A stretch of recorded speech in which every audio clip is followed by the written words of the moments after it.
Welcome to my YouTube channel. Today I'm talking about t-test. Okay, so what is a t-test? A t-test is a statistical test used to detect differences between two groups or a difference between a group and a known value. Okay, so let's start with what's called a one-sample t-test, where we want to compare the value we get for a group to a known population parameter, like testing is the group significantly different from 5, like the population mean of the group significantly different from 5. So it's actually not interesting to ask if the sample mean is statistically different from 5, because we know what the sample mean is. What we are really getting at is what the population mean is. So the t-statistic is compared to a t-table, and you get the p-value from that based on your degrees of freedom.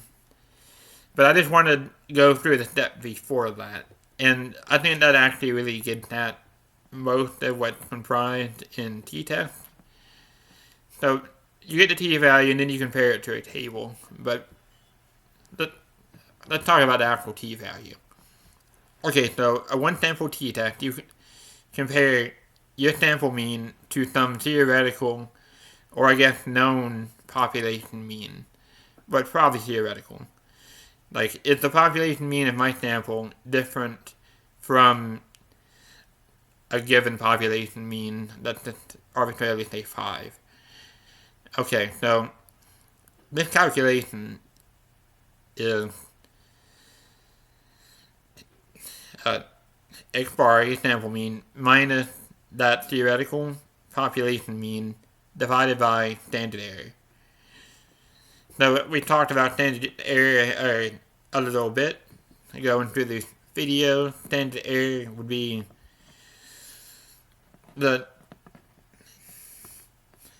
expected standard deviation of repeated sample means. So this is an estimate of the variability of this sample mean right here. So smaller standard errors will produce larger t-values.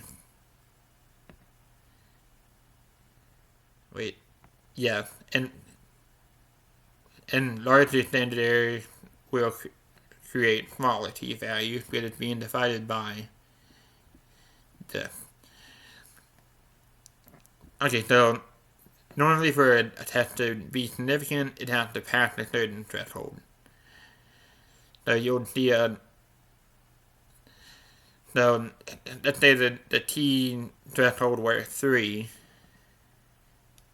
We want, so if there's a bigger difference between these, it's going to be a higher threshold.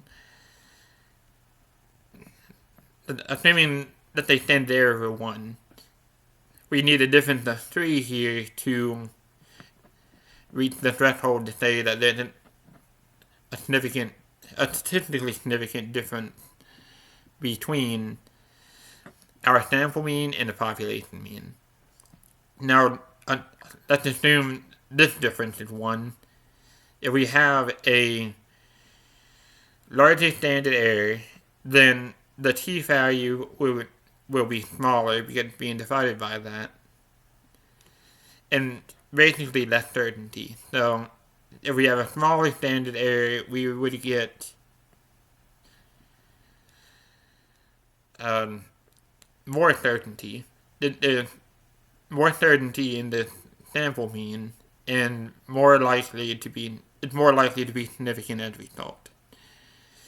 And in that we could make similar arguments for standard deviation and the sample size, but I feel like I've belabored the point a little bit. Okay, so that's a one sample t-test. It's basically the difference between the values divided by an an estimate of the uncertainty of the sample mean. Okay, so we have an independent two-sample t-test. And here we have something a little bit different. Not in the numerator. The numerator is basically the same. It mean differences. The difference between the first sample mean and the second sample mean. And you'll note that larger differences make the t larger and therefore more likely to be significant for a given threshold of significance.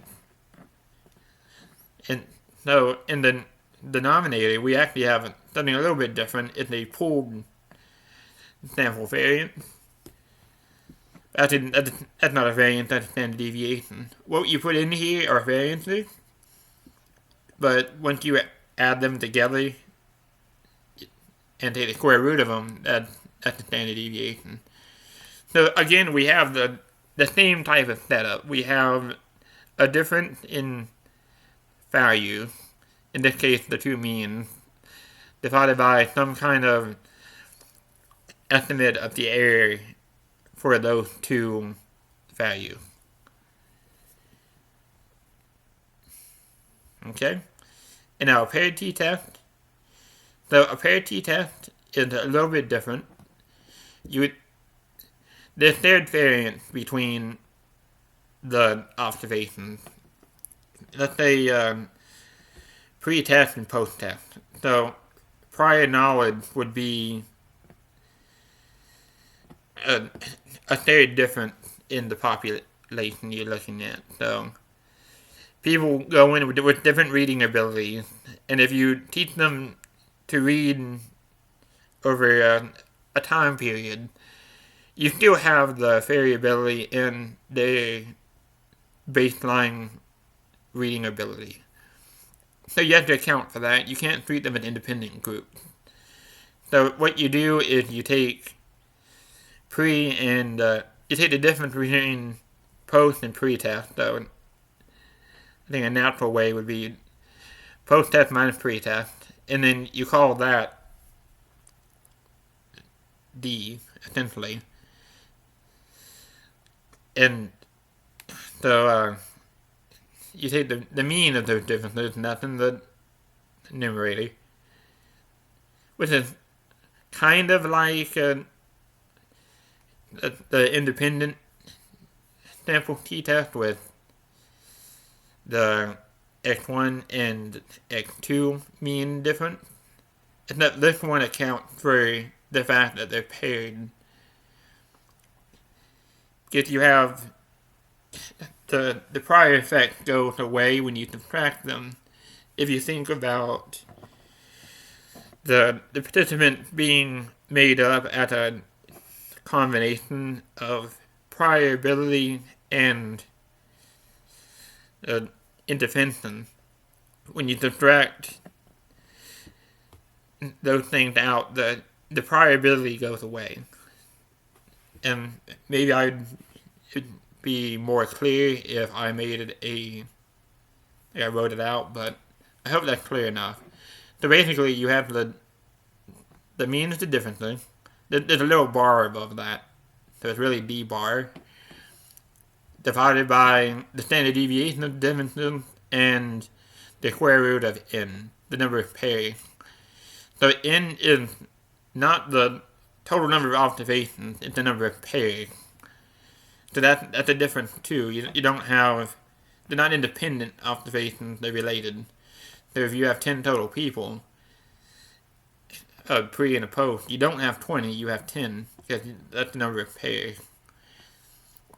But basically, this is a standard error for the difference. It's the standard deviation divided by the square root of n. It's all the standard error. That's standard error, that's standard error, and this is also standard error. They're tweaked a little bit to account for slightly different setups. Okay, so like I said, you get a t-statistic, and that's what we've been looking at calculating. but you're also going to want the p-value that you get from the t-table. And I don't have a t-table, and I don't care to look it up. And I don't know that I would even be allowed to throw it on the YouTube video. So I'm going to leave that alone. I like sticking to my own website. I'm not going to copyright strike myself. So, but yeah, so you have assumptions. So you're assuming COT, or a normal distribution, and that's an assumption buried into the standard error calculation we've been talking about. If you go to my standard error video, so I used a normal distribution as the population, but I didn't have to.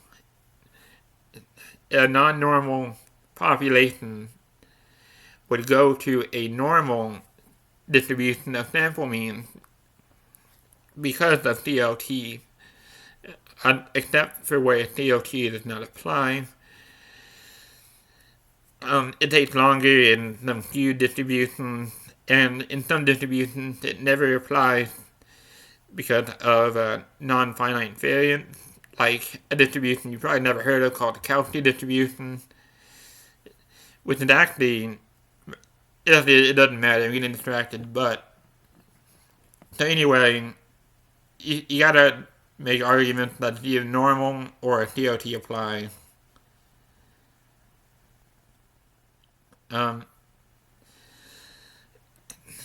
Equal variances was an assumption for that independent t-test.